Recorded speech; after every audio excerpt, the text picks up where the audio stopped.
From News 3 Now, this is breaking news. And good evening, I'm Eric Franke. And I'm Sarah Carlson. We begin with continuing coverage on an emergency situation at the UW-Platteville campus. Law enforcement is confirming there is no active threat to the campus at this time. The shelter in place has been lifted now. Several law enforcement officers do remain at the scene. They are still asking people to avoid Wilgus Hall on the UW-Platteville campus, or if possible, the campus altogether. And this was the scene earlier in the day not long ago. You can see multiple police cars on campus. Police confirmed authorities evacuated people from the scene and say that the event is centered at this Wilgus dorm hall. Wilgus Hall, a dorm that houses about 230 students, located at 1100 Greenwood Avenue in Platteville. This is video from the UW-Platteville website of what the inside of Wilgus Hall looks like.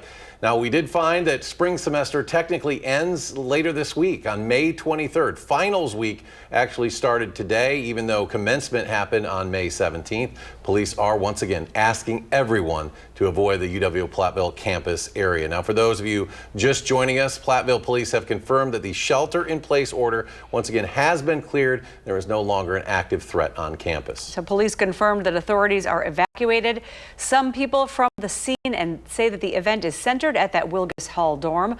Wilgus is a dorm that houses about 230 students at 1100 Greenwood Avenue, although commencement did take place this weekend. We mentioned the spring semester continues this week with finals ending May 23rd, and police are asking everyone to avoid the campus area. You can always get the latest news and updates right to your phone with the Channel 3000 News app.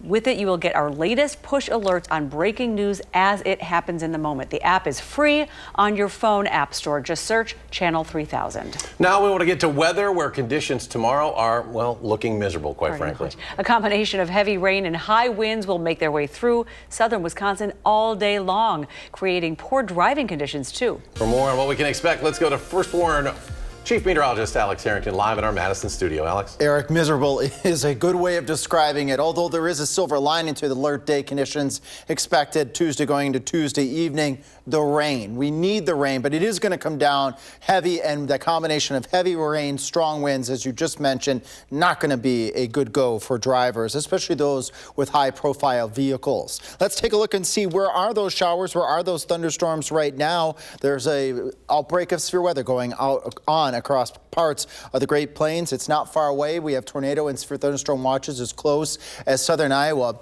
I want to underline, we are not expecting severe thunderstorms in southern Wisconsin with this alert day. It's more of an impactful day with the combination of the heavy falling rain, and really it's going to be more of a driving rain when you have wind gusts approaching 40 miles per hour, if not approaching 50 miles per hour, according to some of our weather models. Future track showing some showers and maybe a clap or two of thunder approaching the Platteville, the Dubuque area over towards Darlington as we head towards midnight. Coming up in main weather, I'll use Future Track to show you that area of showers and thunderstorms spreading across the rest of the area as we go into Tuesday morning, when it peaks, when it ends, how much water you can expect, and a fresh look at Future Track showing how windy those winds may gust up to as we go into Tuesday, going on into Wednesday. Not a nice day on Tuesday by a long shot. Alex, thank you. The Dane County Sheriff's Office says the rescue of a man on Lake Monona is now considered a recovery mission. He and 3 others were on a sailboat that capsized Friday night. The other 3 made it to shore. Armand Rahman has the latest on the search from the Dane County Sheriff's Office. Crews were out as early as 6 a.m. Monday, continuing to battle the wind and choppy waters on Lake Monona as they continue searching for the man who went missing Friday night. This is a recovery operation. It became a recovery operation Friday evening. Dane County Sergeant Kyle McNally tells News 3 Now the Fontana Fire Department from near Lake Geneva is also assisting with their underwater sonar vehicle called a towfish, which is helpful in windy, choppy conditions. We're in 30 to 50 feet of water out there, which makes the standards fishing side scan a little more difficult to read. This puts the sonar down where it can read it better.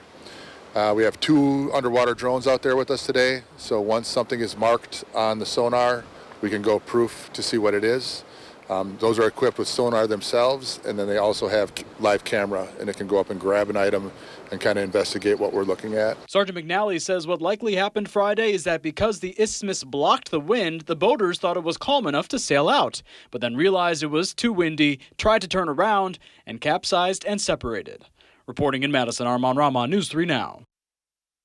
All right, thank you, Armand. The Dane County Sheriff's Office says the sailboat the man was on did not have a life jacket, so he did not have one when it capsized. Well, meanwhile, in Rock County, the Beloit Police Department says they rescued a man who drove his vehicle into the Rock River. The area they say it happened was directly across the river from the ABC Supply campus. They say the Jeep the man was in was about 40 yards into the river and sinking when they arrived. The 42-year-old Rockford man was trapped inside. 2 officers waded into the water to help him.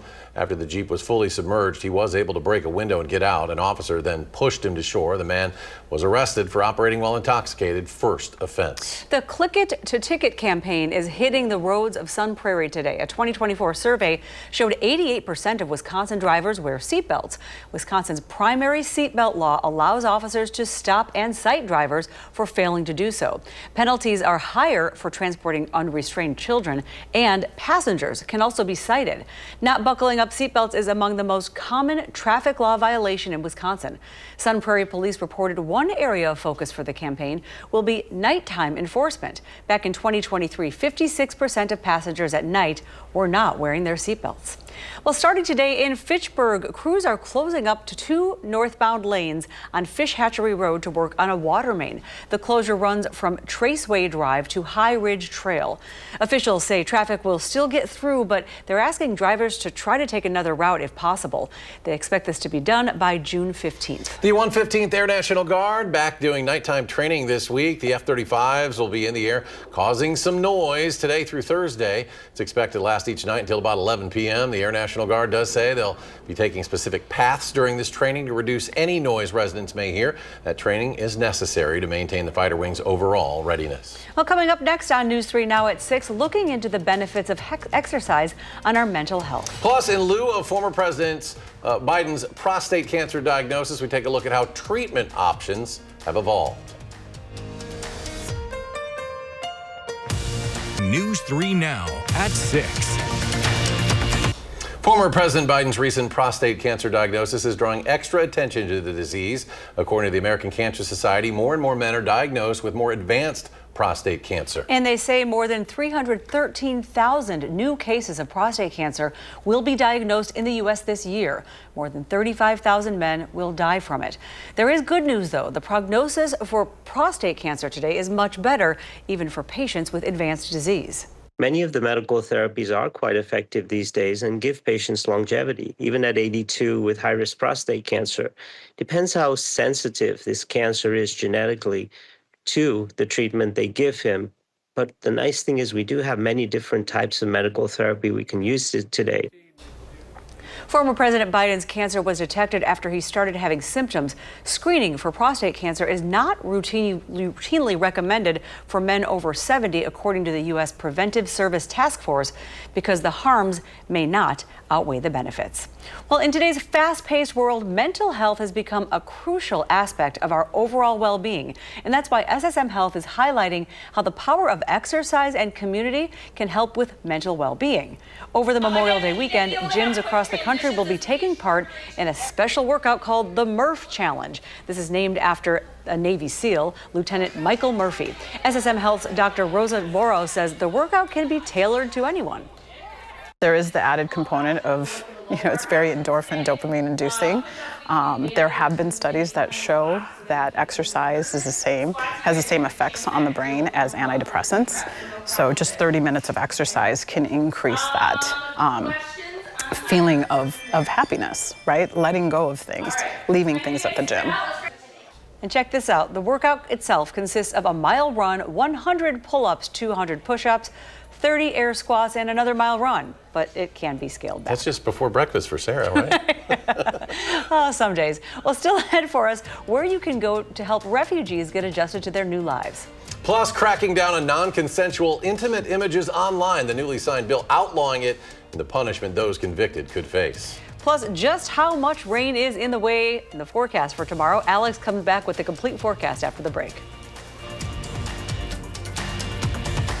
You're watching News 3 Now at 6. Welcome back. President Trump signed into law a new measure that prohibits the posting of non-consensual intimate images, both authentic and AI, online. First Lady Melania Trump joined the president in the Rose Garden, where he signed the bill known as the Take Down Act. It's a measure she strongly supports through her Be Best initiative, saying it will protect the country's young people. The law makes it a federal crime to post real and fake sexually explicit imagery online without the subject's consent. Those convicted could face up to 3 years in prison, along with civil penalties for platforms that refuse to take down those images promptly. We will not tolerate online sexual exploitation, and especially it's gone on at levels that nobody's ever seen before. It's getting worse and worse, and I think this is going to hopefully stop it. Today, through the Take It Down Act, we affirm that the well-being of our children is central to our future of our families and America. The legislation received near unanimous support in Congress. Meta, which owns Facebook and Instagram, along with TikTok and Snapchat, all support this legislation. But digital rights groups warn the new law could lead to the suppression of free speech, including the legitimate pornography, and does not contain protections against bad faith takedown requests. Right now, many new college graduates looking for work are having a difficult time securing that job. The Federal Reserve Bank of New York recently released its unemployment data and found nearly 6% of recent college graduates were unemployed. That's about 2 percentage points higher than the national unemployment rate. Robert Half recently conducted a survey about hiring and found 71% of Gen Z respondents said getting noticed and securing an interview is their biggest challenge. Individuals who are willing to go on site for positions, are flexible with what their starting salary is, are being considered for some of the most opportunities. Now, to separate yourself from the pack, career experts recommend working with a mentor. Utilize your school's career services. Connect with alums who are in your field that you'd like to enter. Highlight your experiences in college to show relevant skills. It can take college graduates, by the way, 3 to 6 months to get hired, so be patient. The nonprofit Open Doors for Refugees will host its annual community potluck picnic at Olin Park next month. This free event allows refugee families to interact with volunteers or organizations that work to ease their transition into the U.S. Everyone is welcome to attend, and the event, which will feature live music and an international potluck lunch, is set to begin at 12:30 on June 22nd. Attendees are more than welcome to bring food to share, and people who are interested in becoming volunteers, you can go to odfr.org. Cold and rainy weather heading our way tomorrow. Alex now with a complete forecast. Eric, will barely get to 50 degrees tomorrow, the upper 40s. I'm feeling more like a late March day with this heavy rain and strong winds. And it's this combination that the first warn weather team in our conversation today highlighting Tuesday for alert day conditions for the heavy rain, upwards of 1 to 2 inches. You could see some isolated higher amounts, winds gusting over 40 miles per hour. Wait to see one of my latest future track projections on wind gusts could even be higher than that. So those driving tomorrow are going to be particularly impacted. If you happen to drive a high-profile vehicle like a semi, you're going to be impacted tomorrow with this driving rain and these very strong winds. Where is the rain? Where's the thunderstorms right now? It's building across the Great Plains, and it's on its way to southern Wisconsin, knocking on the door of southwest Wisconsin as early as midnight. Some showers and maybe a rumble or two of thunder. I do want to abundantly underline that we are not expecting severe thunderstorms at this alert day. This is going to be more of kind of a miserable spring day, as we were saying earlier in the newscast, with the cold rain and the strong winds and the chilly temperatures. Here comes the showers. Here comes the thunderstorms as we head towards 12 o'clock. Really eyeing up areas along in south and west of I-90 and I-94 through 6 a.m. But that rush hour from Madison and points to the southwest, just a deluge of rain and strong winds, a couple claps of thunder. Can't rule out maybe a little bit of small hail with some of these thunderstorms, but again, not expecting severe thunderstorms as we go into Tuesday afternoon. The rain, the rumbles of thunder continue, and we still see periods of showers and isolated thunderstorms as we go through the evening rush hour, going on into the overnight hours. So if you have any driving during Tuesday night, we know that the Brewers have a game in Milwaukee. Any travel along I-94 is not going to be an easy go tomorrow. It's not going to be pleasant with the heavy rainfall and those strong winds coming right in off of Lake Michigan. upwards of an inch, maybe 2, maybe an isolated 3-inch amount west of Madison. But the good news is some of you may be sitting thinking, well, we're going to get some good rain. That's good. Yes, it is good because we do have abnormally dry conditions to moderate drought conditions across all of southern Wisconsin. This just in right now, wind gusts possibly approaching 50 miles per hour. If we're going to go over 45, the National Weather Service will likely issue a wind advisory, which also supports alert day criteria for the first warn weather team. All right, 40s tonight, low to mid 40s. It's just a bit below normal from what we would experience for low temperatures, but these are not low temperatures we're looking at on Tuesday. All we're going to do is the mid 40s, maybe upper 40s. Any outdoor activities tomorrow, even the umbrella is not going to be handy with those strong east winds. So washout on Tuesday, rain showers continuing as we go on into Wednesday, and then we go into a dry period as we go a little bit later into the upcoming work week. And temperatures, we were just seeing temperatures unseasonably warm last week. Even on our alert day Thursday, we saw temperatures up near 90. This is going to be a big difference. That's a 40-degree swing in the feels like factor on Tuesday, and then just slowly, incrementally working our way back up to at or just above normal as we head out into next week. But it's going to be a slow go with that. We also have on Monday, Memorial Day, a couple of showers are expected. Not expecting an all-day washout, but you may need to be prepared to have an umbrella and dodge those showers. You're probably going to also want to bundle up just a bit on Memorial Day Monday with temperatures at 62 degrees. It's also the Mallards opener, and that will be a chilly game if you plan to attend the game on Monday. Then we finally start to warm up just a little bit after that. All right, that Brewers game, we're going to update this forecast here and give you a outdoor forecast for the Brewers game at 10 o'clock tonight. So coming up at 10, we'll do a fresh look at Future Track and a fresh look at our wind projections and our rain projections, and also a forecast for the Brewers game if you plan to be driving there tomorrow or driving back. All right, Alex, thank you. Now to continuing coverage from Platteville, where an emergency situation on the UW-Platteville campus has ended. You're taking a live look at the campus right now. A shelter-in-place order has been lifted. Several law enforcement officers do remain at the scene, and they are still asking people to avoid Wilgus Hall or the UW-Platteville campus altogether. Law enforcement plan to hold a press conference about what transpired there today. Stay with News 3 Now, channel3000.com, as we look to get more information on this breaking news event, and we'll be right back with sports. The Packers snapped a 2-decade-plus streak of not taking a receiver in the first round when they drafted Matthew Golden, 23rd overall in this year's NFL draft. And the Texas wideout officially became a member of the Packers today, signing, according to Adam Schefter, a 4-year, fully guaranteed $17,580,000 contract. Madison College baseball is headed to their home away from home, Oklahoma, later this week for yet another trip to the JUCO Division II World Series. It's the Wolfpack's record-setting 7th straight appearance.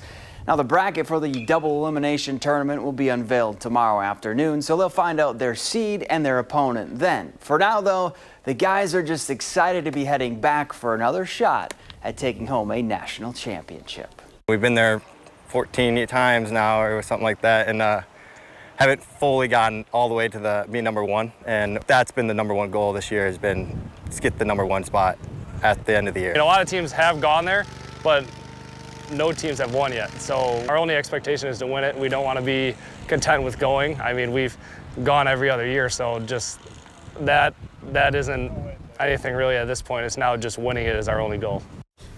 Well, the game times have been set for Whitewater Baseball's best of 3 Super Regional with conference rival UW-Oshkosh. First pitch is Friday at 11. Game 2 starts at noon on Saturday with a winner-take-all Game 3 to follow if necessary. Remember, the Warhawks went 5-1 against the Titans this season. Well, Jerry Kelly came into this morning tied for the lead at the Regents Tradition with 4 holes to play on 16. He rolls in the long birdie to drop to 19 under. On 17, though, he'd bogey and need an eagle on 18 to force a playoff. But the Madison native comes up just short. Kelly would close the tournament with a birdie and finish 1 shot back in 2nd place. And in case you missed it, Scotty Scheffler took home the PGA Championship for his 3rd major title, but the world's #1 golfer had a mishap, dropping the top off the Wanamaker Trophy in his celebration. Oops. Another one for his trophy case, though. Zach, thank you. Once again, continuing coverage from UW-Platteville, where an emergency situation on campus has ended. Again, a live look at campus at this hour. A shelter-in-place order has been lifted. Several law enforcement officers do remain at the scene. And they're still asking people to avoid Wilgus Hall or the campus altogether. Law enforcement plans to hold a press conference at 7 o'clock about this incident. We, of course, will have special coverage of that press when it happens. Please stick with News 3 Now and channel3000.com as we look to get more information on this breaking news. And let's go to Alex for one final check of the forecast. A messy day coming. Yeah, messy day. Not a nice day as we go into Tuesday, feeling more like late March.